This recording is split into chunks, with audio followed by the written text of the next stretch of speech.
All right, well, the new war on misinformation is beginning. I think this will be the way that they bring in the new era of politics. Sorry about my window being disgusting. I just realized they power washed my house yesterday and then made the window disgusting like that. So that's a bit of an eyesore. Let me fix that real quick.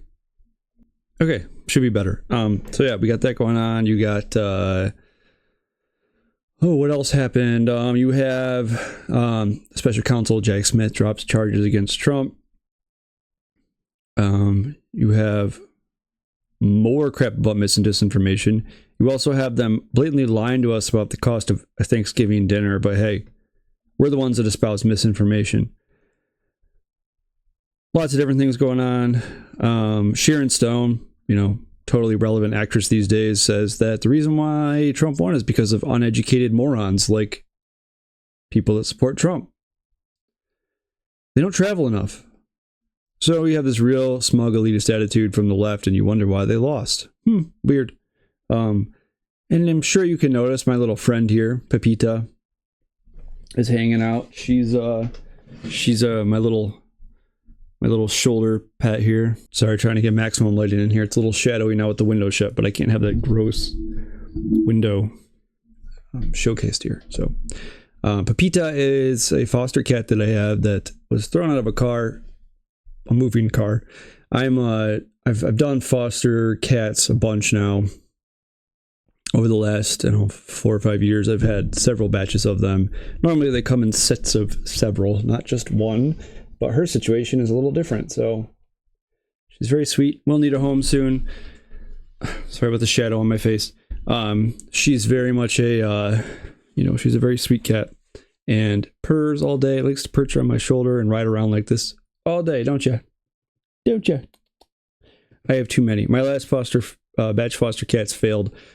Well, they didn't fail. I rehomed 2 of them, but one of them I ended up keeping. So as much as I want to keep her, I can't have 500 cats. So that's her story. And if you want to show her some love, you should give me a like and subscribe and share and comment and all that good stuff. Because look at her. She's just so cute.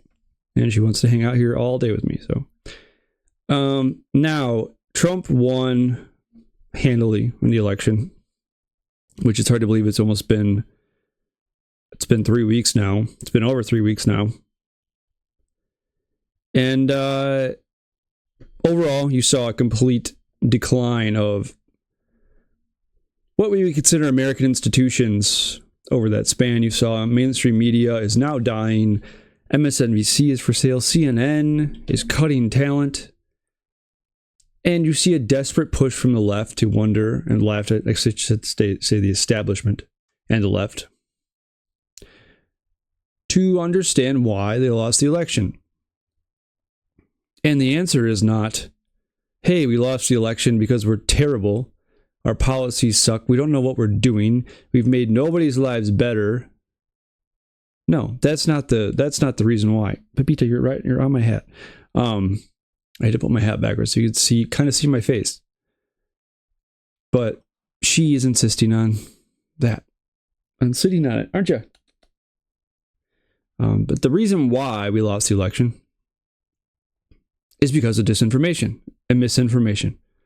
Alan Lichtman, who has the keys to the White House, allegedly, he has a set of criteria that he calls the 13 keys to the White House, which he blamed. The reason why they failed this time, is this really happening right now? What on earth are you doing? Well, this is just how I have to hang out now. Pepita. That's her name's Pepita, which is a pumpkin seed because she's an orange cat and original. All right, here. Why don't you just chill down here, okay? My goodness. So his 13 keys to the White House, and that's what he calls them at least, and they were not right this time. He had projected Kamala to win, and guess what? Kamala didn't win. Crazy, right?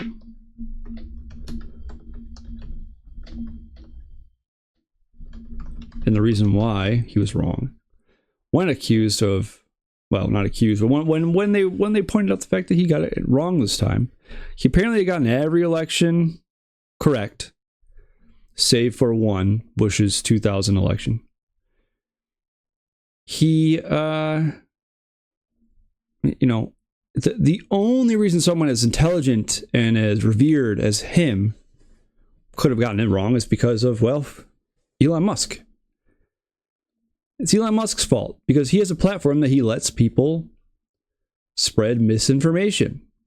The only reason why Kamala lost is because of flat out lies.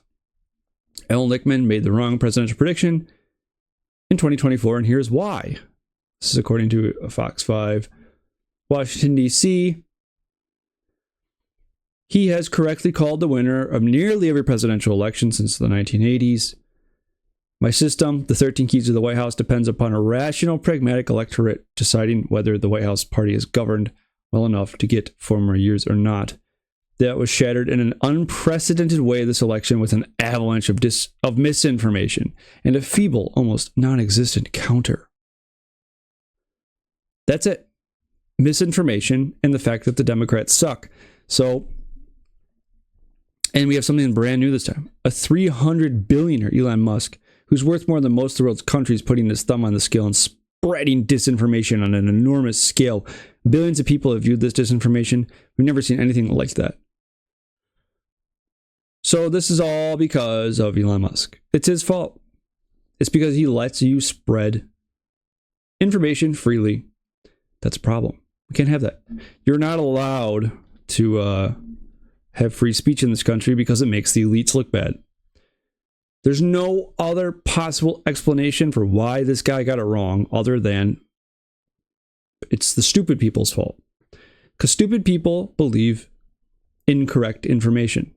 They don't vet it. That's another story I have for you in a minute here. But now, this is not exactly related to misinformation, but the beginning of the article that I'm about to show you does harken to this idea of quote unquote misinformation.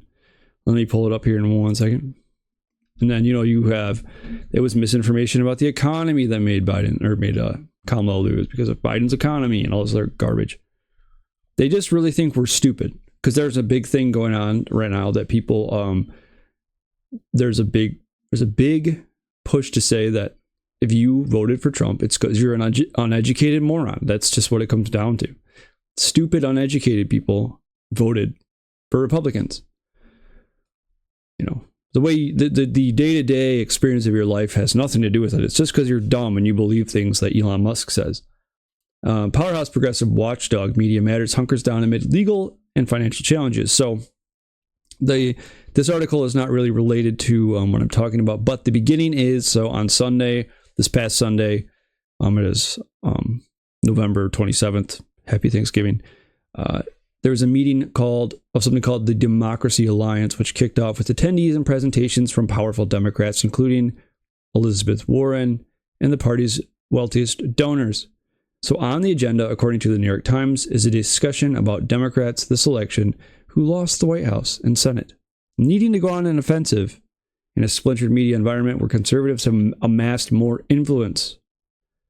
Now, so this is the existence of the 2+2 coalition, which is seeking a minimum investment from each donor of $1 million in order to target the hidden sources of disinformation and expose them for what they are.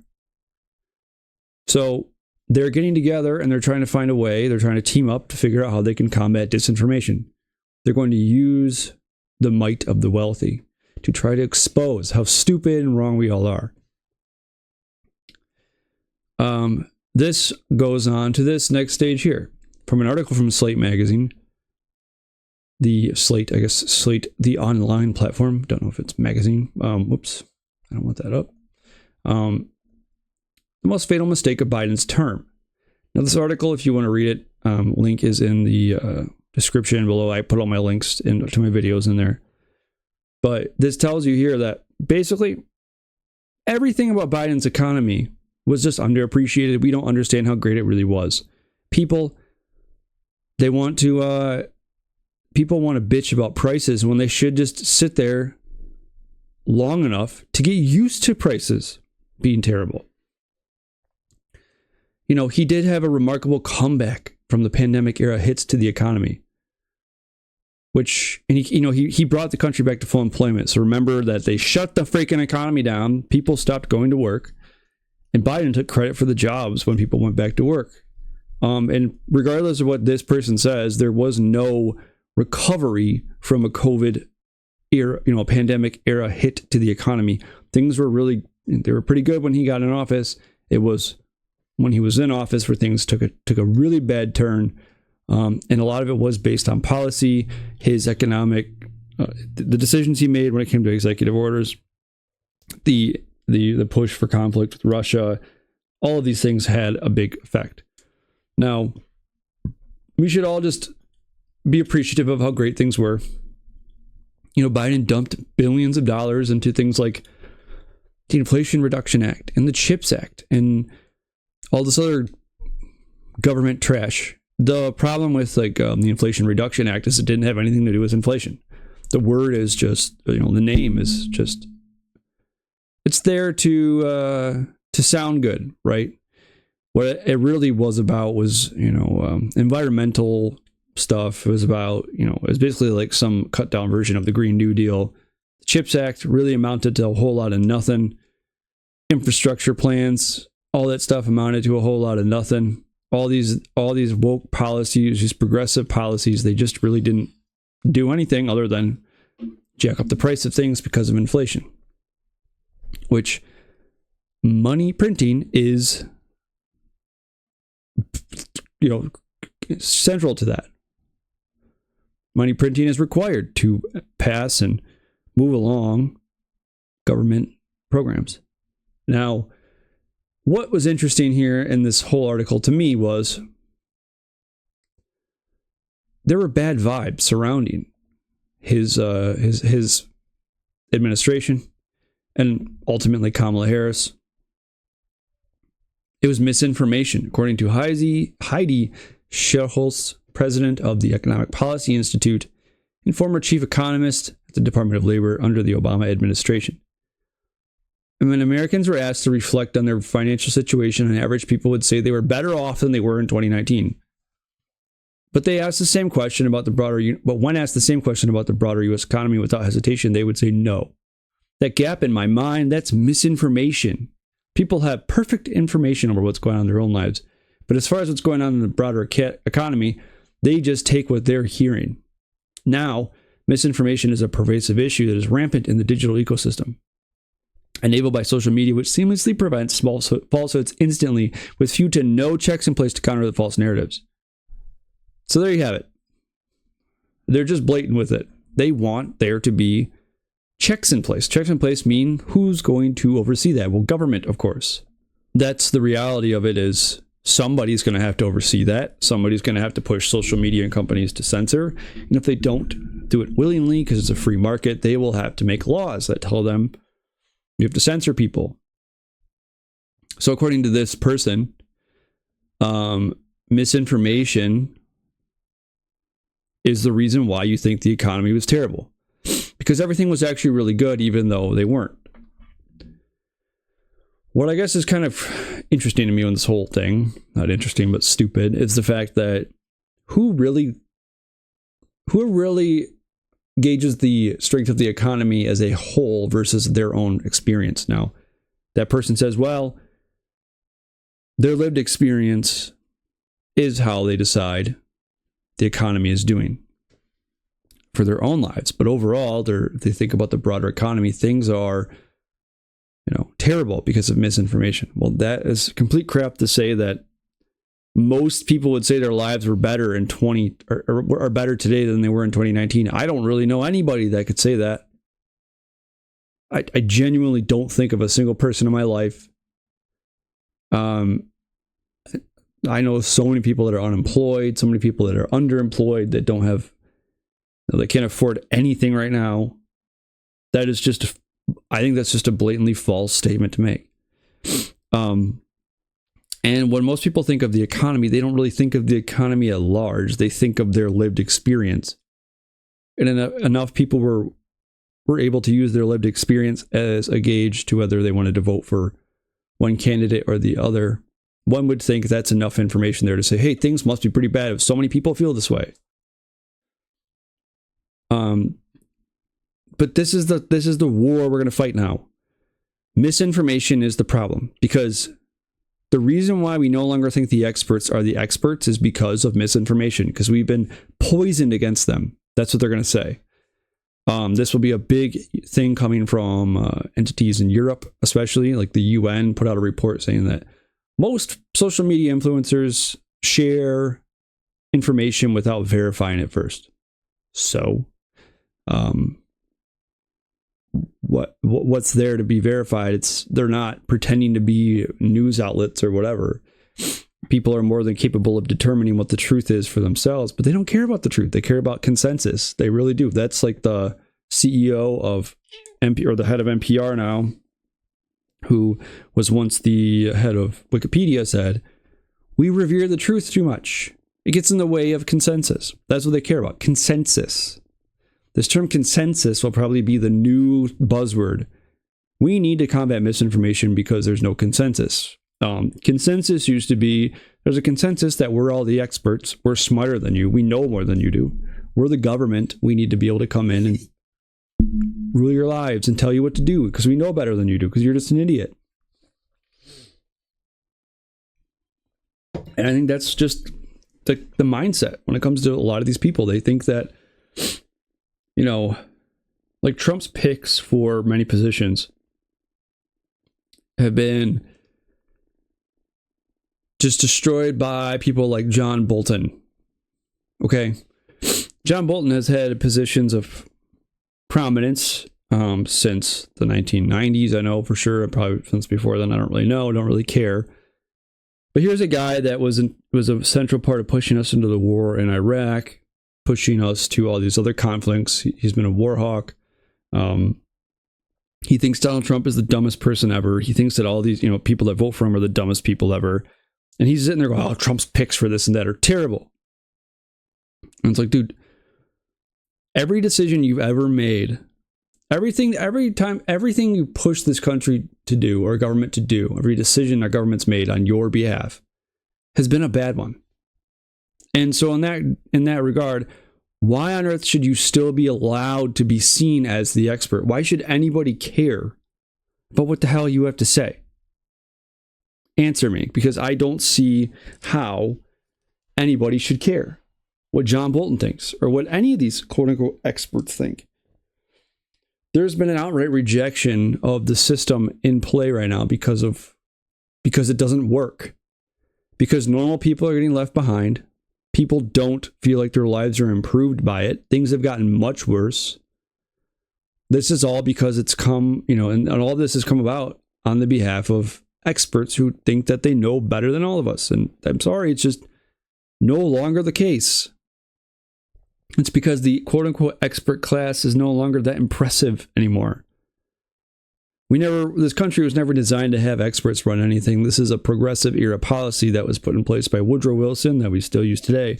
But, maybe in Woodrow Wilson's time, experts were a little bit more impressive, but they're not impressive anymore.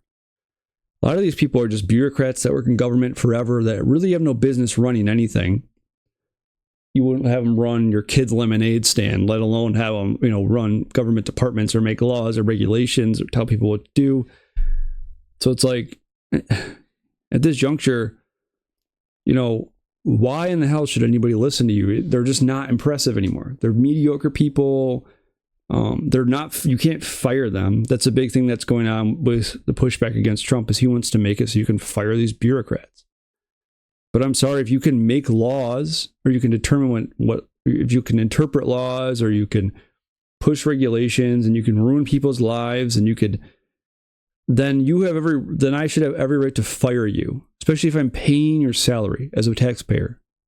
Like, I'm sure the idea behind it is that we need to have neutral people in government who are apolitical. Do you know a single apolitical person in your life in 2024? I mean, I'm sure they're out there, but it's politics has inundated everything, and there's just no way that there's very many apolitical people out there who are willing to work in government. It's an easy paycheck and it's an easy job, but what, you don't think there are political people in there? You don't think the government wants people that are loyal to their political ideology in there? Because the government has a political ideology, and if you don't believe it, go back and look at the number of people that endorsed Kamala Harris in this last presidential election. There were a lot of what you would call like deep state type people and state actors that were endorsing one candidate. That's not very politically neutral. There were intelligence agents and what have you, and that's fine. You know, you should be able to endorse your candidate, but that also means that if the American taxpayers are paying your salary and you think that you should be able to get away with that, with whatever you want without being able to, you know, without the ability to be fired, then you shouldn't, then like, that's just not going to work. Sorry. You should have every ability to fire these people because there's a lot of corrupt bureaucrats out there. A lot. So, I'm going to take a quick break here. So yeah, we're at a juncture here where they're going to be pushing back hard against disinformation. They're going to be really trying to throw down with Elon Musk, making him censor people. I like the idea that I've heard floated that if other countries that are, you know, America pays for their military essentially, want to force America to censor other Americans, then maybe they shouldn't get whatever the hell we give them. Seems like a reasonable enough thing to me. Because if I'm paying for your military, then why the hell should I listen to you? The problem is they've been dealing with the Biden administration now for the last almost 4 years, which has been very much beholden to whatever woke progressive policies that are being pushed out there. They are very much pro whatever the hell the globalist agenda is. They do like the idea of, they did try to actually have a ministry of misinformation or whatever, you know, they're certainly more akin to go along with whatever like the United Nations wants, the World Economic Forum, the European Union, you know, all these types of things. So the reason why you think the economy is bad though is because of misinformation. And they've tried to pull this with you. I'm going to pull this up. So I try to pull this with you over Thanksgiving. So now this is an article by, so it's Louder with Crowder, so Steven Crowder's website. He talked about this yesterday on his show, but there was a thing going on around about, you know, out and about there.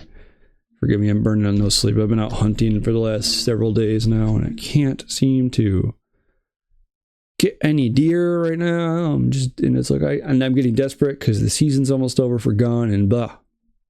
I'm hanging in there though. I'm going back out tonight. Louder with Crowder. So there's a story going around social media that a Thanksgiving dinner costs, for 10 people, costs an average of $50. And there was this idea that it was less than last year.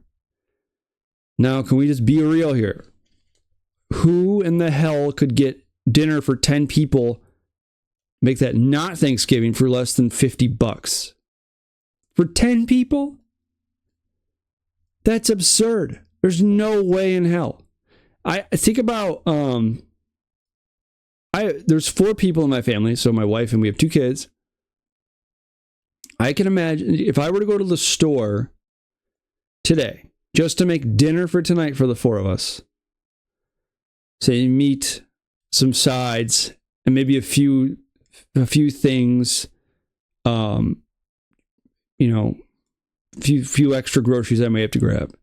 It's going to cost me more than $50. I don't think I can get out of the grocery store without spending $100 these days. So the minute you hear that a 10-person meal is freaking $50, red flag should go up, because there's no way. That is insane. And especially with today's prices, you got to be kidding me. Who's dumb enough to buy into that?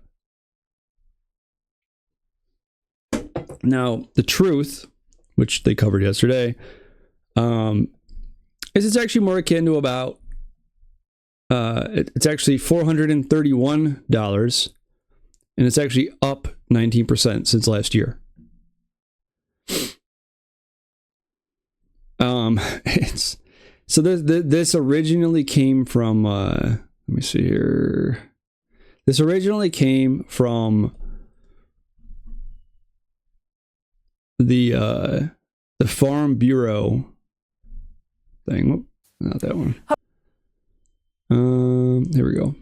So this is from NBC News, but this prices came from the American Farm Bureau Federation, when actually, so it was according to Lending Tree, Americans plan on spending an average of $431 on Thanksgiving food. But hey, everybody, remember that economy that you think is bad? Well, you're wrong. It's not bad. Look at how cheap everything is. You know, we're only off by like, you know, over $300 freaking dollars, you know, like well over $300. We're only off by that. I mean, give me a break. Who can? It's just so demeaning to sit here, have to listen to people talk about being experts, how the reason why we don't think they're the experts and perfect and amazing at everything is because of misinformation and propaganda and all this other stuff. It's really mind-blowing.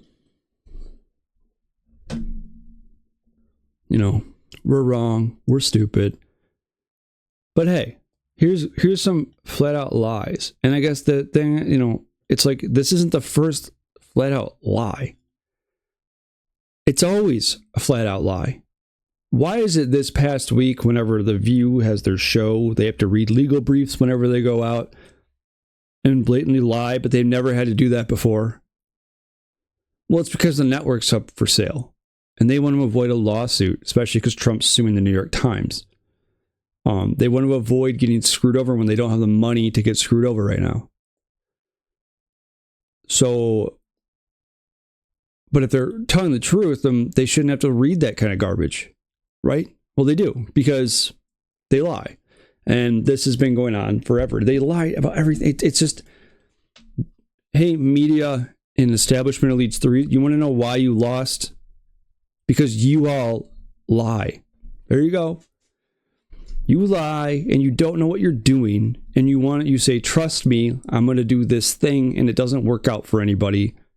And then you say, no, but you should still trust me to do this thing. And they trust you and it doesn't work out for anybody. But hey, you should still trust me. And you say that and you say that and you say that, and then nothing comes to fruition that actually benefits my life or makes anybody's life easier or better, or the country still continues to be in this similar state. And then you got nothing to, you know, you get to that point, and there's nothing there to prove to me that I should depend on you for anything.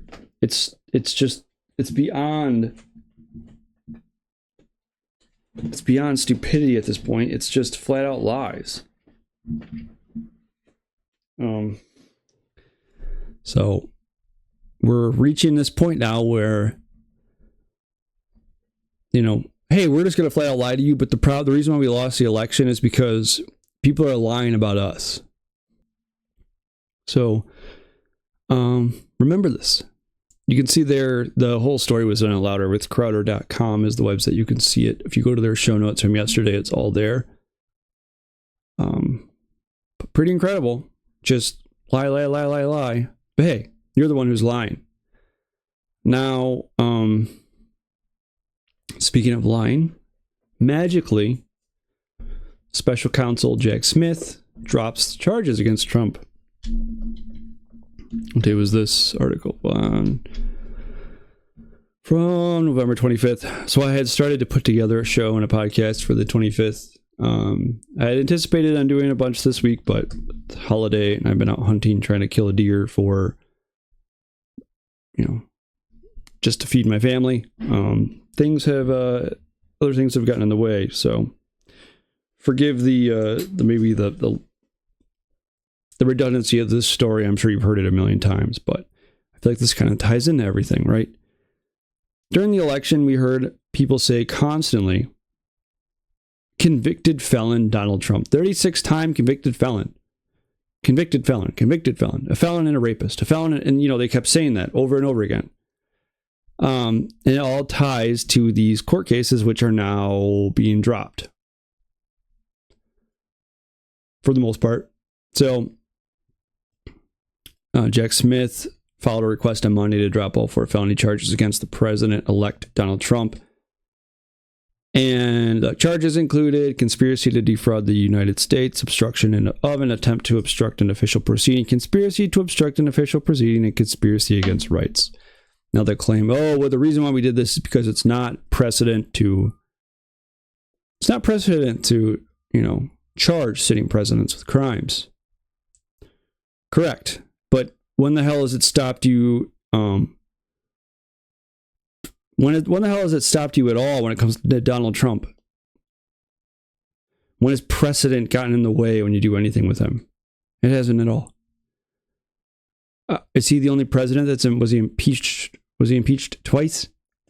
The only president who was impeached when he was out of office, or they tried to impeach him. They tried to charge him with insurrection. Said he was a Russian spy. You had countless court cases now against him that novel legal theories were used to try to get him convicted so they could call him a felon. That's what all this was about. Because if now they did this, they dropped charges without prejudice is what they call it. So they can technically go back and charge him again, but sure, that's going to happen. Why would it matter when he's out of office? They're not going to go after him when he's not running for the presidency or in office. It's just not going to happen. There's no threat to him getting back in office. There's no threat to him having power. Right now, the scariest thing in the world to someone like Jack Smith is Trump got elected. And if he was doing the right thing, and what he was doing was in good faith, and because he's a principled man who really wanted to protect this country, and Donald Trump needed to pay the price for the terrible things he did, then he wouldn't have just dropped these charges. Even if you feared anything, if there was something here, you probably would have gone pretty hard at it. But guess what? You didn't do that. You dropped everything.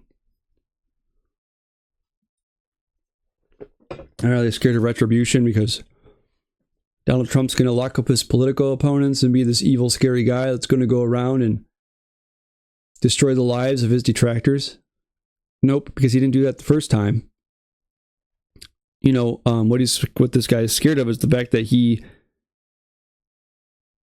basically used the government. Well, he did use the government as a weapon to go after somebody that he didn't like. The government used this guy to bring up all this crap, trying to disqualify him from running for the election. And should that be terrifying for somebody that did that when the guy that they were weaponizing the government against gets elected? Yes, they should.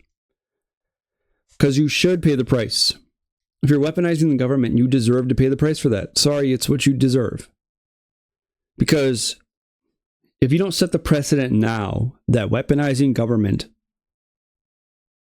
gets you in trouble, you have to set that precedent now. And if you don't set that precedent, then this will continue forever.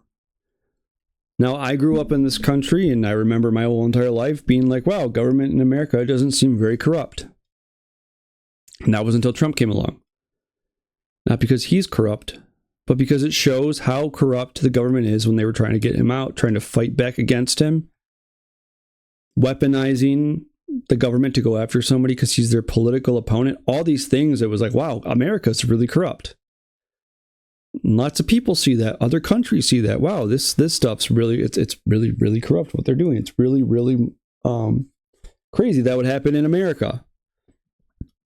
So, if you want people to take America seriously, the American population to take the government seriously, the legal system seriously, not be terrified of political repercussions, or repercussions for your political standing, you have to do this. Otherwise, if you don't do this, things are never going to change. They're going to get way, way worse. You're talking about a future of just hurt for a lot of people, for a lot of good people that are going to just get, they're going to pay the price because of things they believed, because they went against the machine and the establishment. There's still a long way to go yet. Things are certainly not set in stone, but pretty incredible this happens. It's just because it's not precedent to go after a sitting president. Oh, okay, but that's precedent has stopped you before, right? Big shock. All right, so right before I go on to the next chunk, can you please follow me on X? Give me a like and a subscribe and a share. I am very much trying to grow my platform there, and that's really, especially on X. I would like for you to follow me there. It doesn't take much. Join Nerd Eye News, link below. I will follow you back. Any verified follower any verified user that follows me, I will follow you back. If you are not verified, I will vet your account first before I follow you back, because there's a lot of people out there spamming the crap out of me, and I can't follow spammy accounts. 150 direct messages an hour. All right, so this is an article from Ground News. Majority of social media influencers share information without verifying its accuracy, according to a UN report. Even more concerning to me is the title of this article here from, where did it go? WION. Relying on influencers for your daily dose of news can prove harmful. This app I'm using right here is called Ground News. You can get it for 50% off right now for a year. It's not much. I think it's $30 for the year. It gives you any story, and it it gives you all the sources for it, and it breaks them down by left wing, right wing, whether they're trustworthy or not. And there's this thing called the blind spot, so you can actually check and see where there are any blind spots in any stories. So let's say only the right is reporting on this, or only the left. My only qualm with it is the way that they determine the competency of the sources. So as far as whether they're factual or highly factual or whatever, tend to be mixed factuality. They're based off of, basically news watchdog groups, and a lot of them really highly favor the left. Like CNN is seen as very highly factual, where lots of right-wing sources are mixed factuality or low. So it's a nice app because it kind of collates everything, all the stories for all the articles for one story, and tells you if there's a missing chunk there or whatever. But so where did that go? Here we go. So this was an article by WION. Relying on influencers for your daily dose of news can prove harmful. See that? Harmful.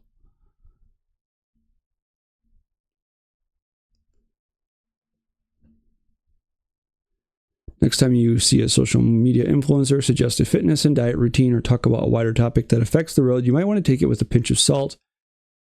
A UN study has found that a majority of these influencers don't verify information before sharing it with their audiences. How? So 62% of those surveyed admitted they do not check the accuracy of content before sharing it. Where are you supposed to, what sources would they claim are adequate enough for you to do a quote-unquote fact check? I'm going to assume that anything that's considered more of a mainstream or corporate news source will be considered a authoritative source enough to fact check it against. This is another, when the UN is doing studies like this, the UN and especially it's in the World Economic Forum, things like this, they're going really hard against this misinformation stuff. Like if you look at any of their websites, they say even that misinformation is the greatest threat to democracy. Because misinformation is the reason why Donald Trump won, right? That's a threat, and he's such a threat to our democracy. So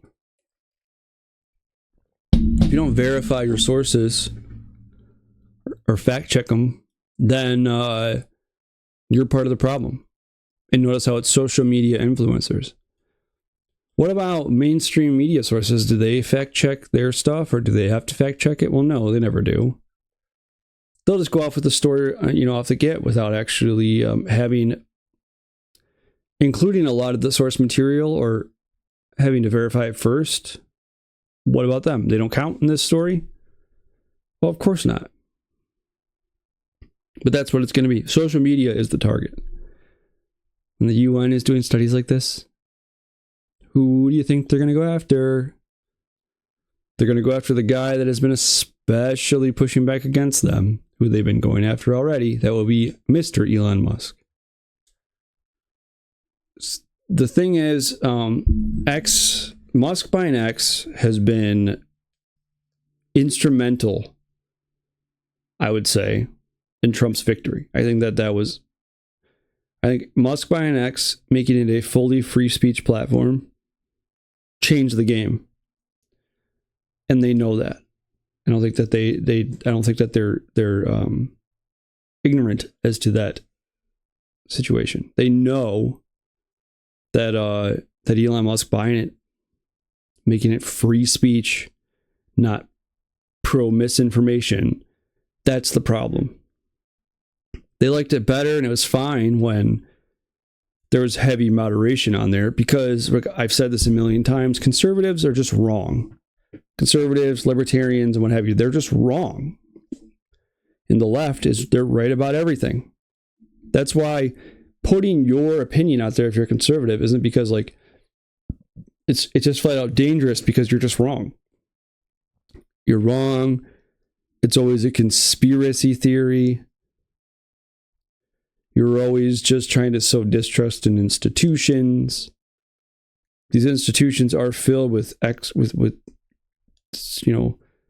ultimate expert, and they're filled with people that know better than you do, people that have the right state of mind to lead us and lead our countries, and so you're sowing distrust in these people. It's a problem. It should be illegal. And it doesn't matter that our side, for the left, has ideologically captured almost the entirety of these institutions. It doesn't matter. Because the left is right about everything. The right is wrong about everything. The centrists are wrong about everything.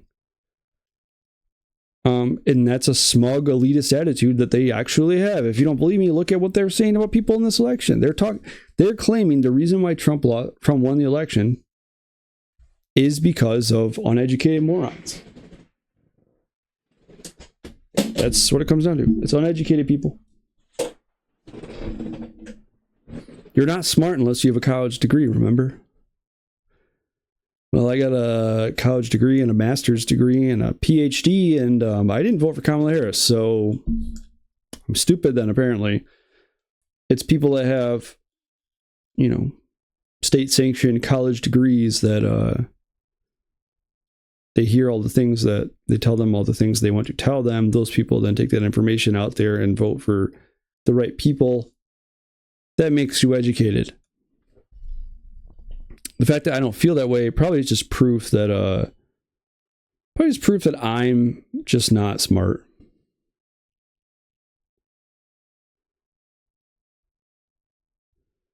Because I just didn't listen in class. That's what it is. I didn't listen. I didn't pay attention. If I paid attention, I would have voted for Kamala Harris. Because I'm not that smart.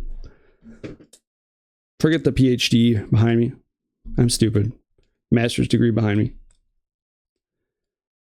By a cat back there's pretty cool though. Do you like him? That's actually a vintage Halloween cat, and I just like him so much, I'm just leaving him there. I think he's pretty cool. Kind of looks like something you might paint on the nose of your airplane, like during World War II or something, you know? Have that dude like Halloween cat, scary like that, riding a bomb down or something. That's what it looks like to me. Kind of reminds me of that. He's cool, so he can stay. When I was a kid, my preschool was inside of an old elementary school for one of like our city's local school system. It was like one of the old schools that had been, they moved on to another bigger facility and they left this place basically empty. So we used it as our preschool, and there was a gym in there. And the team's mascot was the Bobcats, and the Bobcats had a logo that looked, I mean, obviously it was like a golden colored cat because it's a Bobcat, but it had that same kind of face. Thing used to scare the hell out of me when I was a kid. I don't know what it was. It was creepy and old, this like creepy old vintage looking thing. But now that I'm an adult, I appreciate it. I really do. I'm an adult and a historian, so the vintage stuff really just gets me to my core. So, well, when it comes to talking about misinformation, disinformation, and combating all that crap, we're a long way from winning, but we are moving in the right direction, and there are people that are in our corner that are going to push back against censorship. But censorship is the most important thing to push back upon right now. People want to get tied up in a lot of cultural issues. Cultural issues will be irrelevant if you can't speak the truth in your mind, because they do not like the idea of the truth. Okay? They claim there's too much reverence for the truth. Do you remember the lady that was in charge of I said it earlier, but she's the Wikipedia founder, not Wikipedia founder, Wikipedia CEO or whatever, who's now head of NPR, which is just state sanctioned media. She said that we have too much reverence for the truth. She said that we have, it's now show it here. I put it in my newsletter today. Thought I did. Oh no. Whatever. I recorded the video somewhere. Let me pull it up here on X.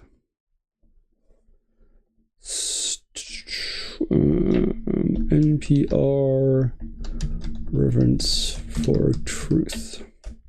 I downloaded it to put in my newsletter and didn't put it in there.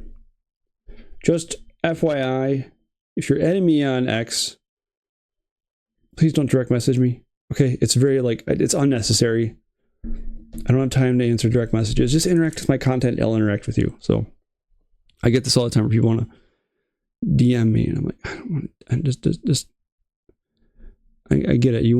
I don't want pictures of random chicks, and I don't need all this stuff. Like, I'm a happily married man. Okay, so. You don't need to send that to me. Where's the one? So here, this is the head of NPR. A statement that she had said. Right here. I think our reverence for the truth might have become a bit of a distraction that is preventing us from finding consensus and getting important things done. I think our reverence for the truth might have become a bit of a distraction that is preventing us from finding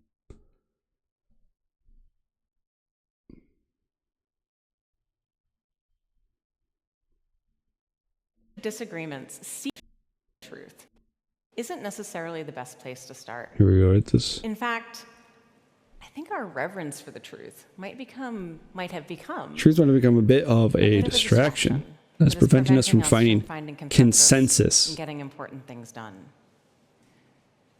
But one of the most significant differences. So this person is sitting here, literally trying to come up with this ultimate punchline that she's gonna blow your mind with her intellect by saying things like, "Perhaps we have too much reverence for the truth." We care about the truth way too much. Well, yeah, but the ultimate goal of this is to, they don't want truth. They want this thing called consensus. I mean, I know I've already railed on this, but there should not be such thing as a consensus. Consensus is dangerous to a degree when it comes to how we come to this consensus. If it's a state-forced consensus, lots of things in history, terrible things that have happened, have been committed on the behalf of trying to force you to abide by a consensus. You cannot force people to think a certain way. You cannot force people to believe crap that's not true. You can't stop people from trying to pursue the truth. It is human nature. Because truth matters. But claiming there's too much reverence for truth is actually antithetical to modern Christian beliefs. And that's what they want. They want a rejection of that stuff. Coming to a consensus over truth is we make up crap. We make up the way things are and you believe it. The economy is good. Biden is not losing his mind. Trump is basically Hitler. Get what I'm saying? That's what they want. We say something, you believe it, everybody will be happy. Remember Klaus Schwab, you will own nothing and be happy. Because you are going to just accept that you're happy, whether you're actually happy or not. And if you're not, you better not say a damn thing about it to anybody. This is the world they want you to live in. What is more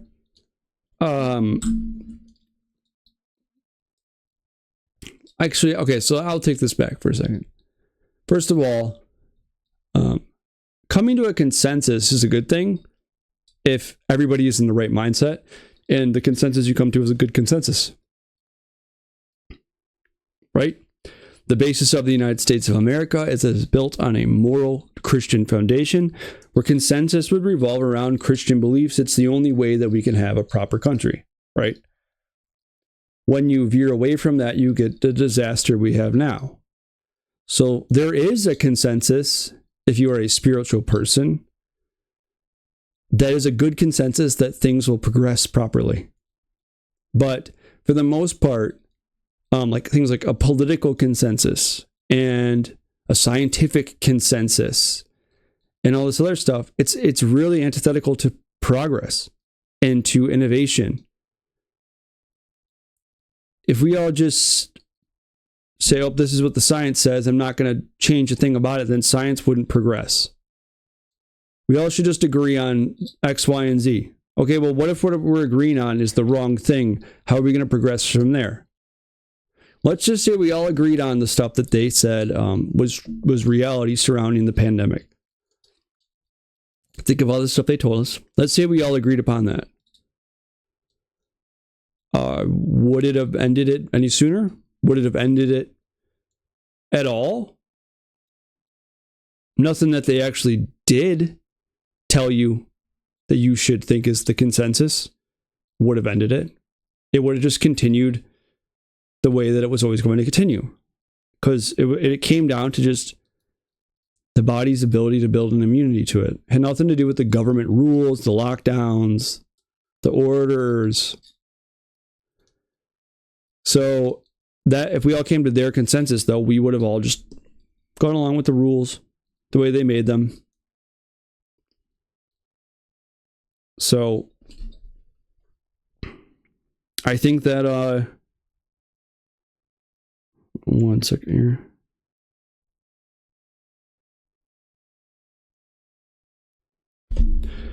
I think that sincerely, consensus in many areas is a hindrance to proceeding.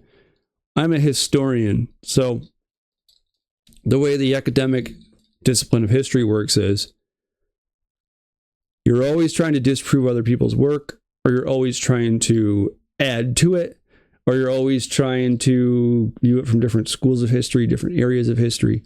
That requires a lack of consensus.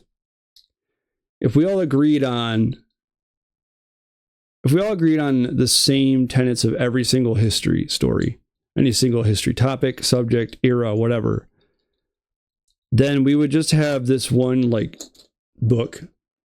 This is what everybody agrees on. No sense in researching it. No sense in looking elsewhere. No sense in trying to discover new topics in this. No sense in challenging old topics and old ideas and old agreed upon laws and rules of history, or whatever you want to call them. That's what you would get. You would get a lack of progression. But they don't care about progress coming from the peons. They care about progress coming from the people that run the show. Even though they've been rejected outright because they failed to change anything for the good. They've failed to make our lives better, failed to properly administrate everything that they do. It's just been a disaster. So going forward, if they had total control over whatever they call the consensus, which is what they would want, things could get pretty murky real fast, and especially if you disagree with the consensus. So we need to push back against this idea. Yes, we should agree on some things, but we should just agree to get along. We should agree to let other people have their own ideas. And we should agree to be civil about it. But we don't live in a world where that's happening now. We live in a world where we want to fight and argue and bicker and hate each other over every different opinion. And it's like, that's the problem. That needs to end. But that's going to have to come with, you need to agree on one thing, and that's that people are different, have different opinions, different religions, different ideas, different conclusions. You know, just because we have to go, every news outlet says this is the truth, but I don't feel like it's the truth because of this reason. Well, they want to shut down your ability to have that other reason. Why do you have this other reason? Oh, because somebody inserted this other reason into the conversation. So we need to shut that down. So I think really, really, really promising is the rejection of the system, rejection of the establishment. But we're going to move into a future now where we have to continue to learn. We have to learn how to live with each other and let people have different opinions. And everybody on either side of the political aisle needs to be better about that. It used to be a much more common thing. Now it's like, oh, my mom and dad voted for Trump, I'm not going to their house for Thanksgiving. Or my mom and dad voted for Kamala Harris, I'm not going to their house for Christmas. You know, these types of things are happening now. People have lost friendships, family members have been cut off because we differ in the way we view the world. My personal argument would be, I think that the left is far more staunch in their vision of the world, that they are right about everything. There's no need for a differing opinion because we're right about everything. We're the educated people, right? We're the experts. We've been in charge. Remember when Biden got reelected? The adults are back in charge. Well, the adults squandered everything once again. So don't buy into that shit. All right, I'm going to wrap this episode here. Please like, subscribe, share, comment, follow me on X. Have a wonderful and great Thanksgiving. I am thankful that I get to do this. I'm thankful that I get to talk to you and whoever listens. And I'm thankful that some people subscribe. And I would be extra thankful if you subscribed before Thanksgiving.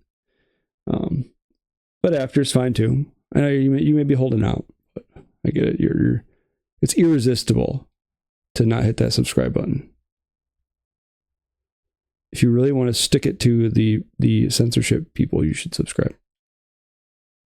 Like that guy with 20 subscribers across platforms, he is the real threat to the system. And if for every subscriber he gets, a deep state agent loses its wings. So you should make a deep state agent lose its wings. All right, everybody, have a great Thanksgiving once again, and I will be back probably Friday night. If you word of word to you if you go Black Friday shopping, I'm sorry that you're insane. You should seek help. But I think Black Friday is not as bad nowadays as it used to be. I worked retail for years and years and years. I used to manage pet stores, but I also used to work in the warehouse at Toys R Us. Remember Toys R Us back in the day? It was a thing before people bought all their stuff on Amazon. Working Black Friday at Toys R Us was insane. I remember going out for Black Friday back in the day when people would literally be punching each other out for flat screen TVs that were like 30 inches, because at the time that was huge. Holy crap, 30-inch flat screen TV. Holy crap, an Xbox 360. People would kill each other for that. So maybe my past is darkened by this idea of Black Friday past. Maybe it's not that bad now, but if you do go out and it's still like it used to be, I'm sorry. I'm sorry that you need help. I hope you seek it. All right. Have a great weekend. I guess great Thanksgiving. Go Lions. Peace out.